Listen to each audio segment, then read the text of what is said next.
What's up, everybody? How you doing? Just getting orientated on this screen. Welcome to live chat. Okay, what's up, YouTube? Hope you're doing fantastic. Wanted to jump on here and talk briefly about the stages of self-awareness. I used to think that awareness, this skill of self-awareness, first of all, wasn't a skill. I've come to see it as a skill. This means that it's so I see all skills as something that can be developed through the stages of skill development. There's 4 stages. I won't go into those now. They're not really sexy, and we don't have to know them to really get what I'm going to talk about here today. But the key takeaway is self-awareness is a skill. All skills can be developed and improved.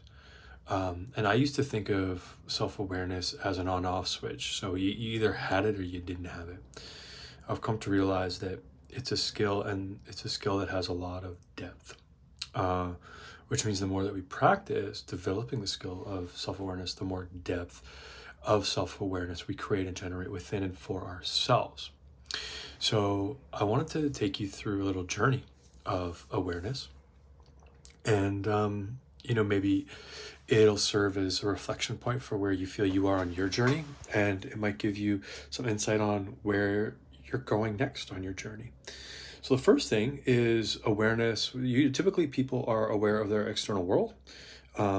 We often have a bias towards, sight, sound.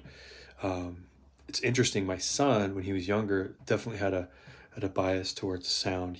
He would always ask, like, what is that sound? Not like, what is that over there, referring to something he saw. He was very in tune with his hearing. It's just interesting. It's an interesting commentary on what we focus on and how awareness presents itself. So the first stage of awareness is being aware of the world, being around of the world around us. And a lot of people lose themselves in the world around them, which means they're unaware of the world within them. And that's the first step and stage of awareness, is awareness of everything else. Awareness of, the traffic lights, the cars going by, the birds in the trees, these kinds of things. The next level on the development of awareness, and in this case self-awareness, is an awareness of our thoughts. Now I think of this, so when I say thoughts, this is what's happening in the frame of the mind.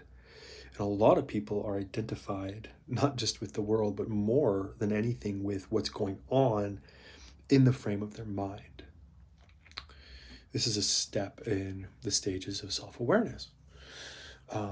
Within the frame of the mind, we have thoughts, which I think of as more surface level. We're aware of surface level thoughts, which reveal or hint at beliefs, which are underneath those thoughts. Okay, so now there's like layers of mind.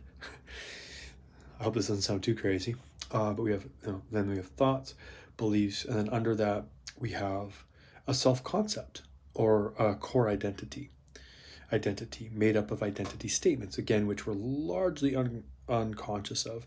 Many of the beliefs that we hold about ourselves in the world we're also unconscious of. Unconscious simply means we are unaware of them.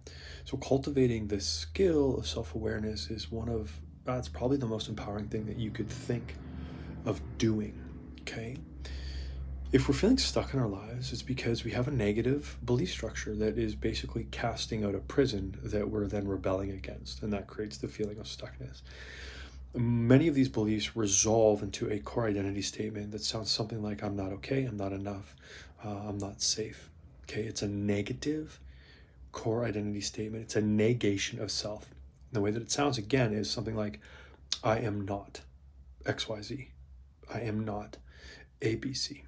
Okay, so that's the level of mind. Now, most of us spend our lifetime moving away or fighting against our feelings, suppressing them, pushing them down, distracting ourselves from them. So the next stage, and I think of the head and the heart as playing together. So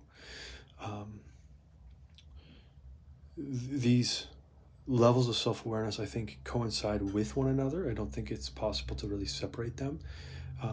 But I do find it's easier for people to develop the skill of self-awareness around what's going on in their mind as opposed to what's happening in their heart.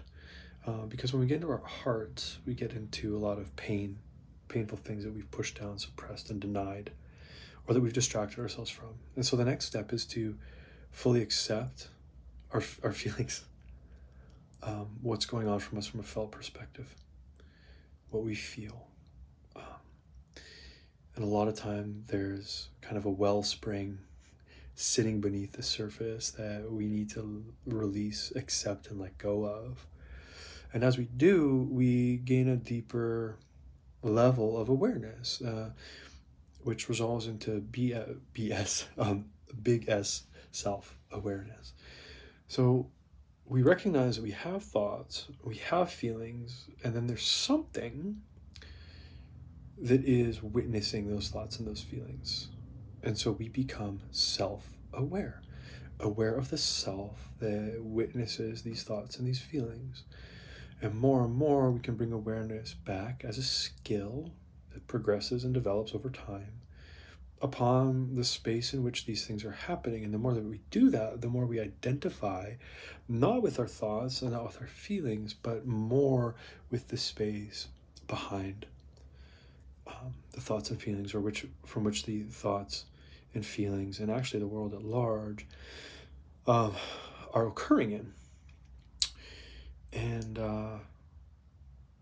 that represents a journey through this skill of self-awareness. So I'd love for you to share if that resonates at all for you, where you feel you sit on that journey. The more that we begin to identify with the space in which the thoughts and feelings occur, the more free those thoughts and feelings, those patterns are to run their course and dissolve without really any effort. And for me, that's been one of the most empowering steps to getting unstuck within my own life. So again, let me know if any of it resonates. If you have questions, pop in the comments, and I look forward to chatting with you again soon. You guys have a beautiful, beautiful day.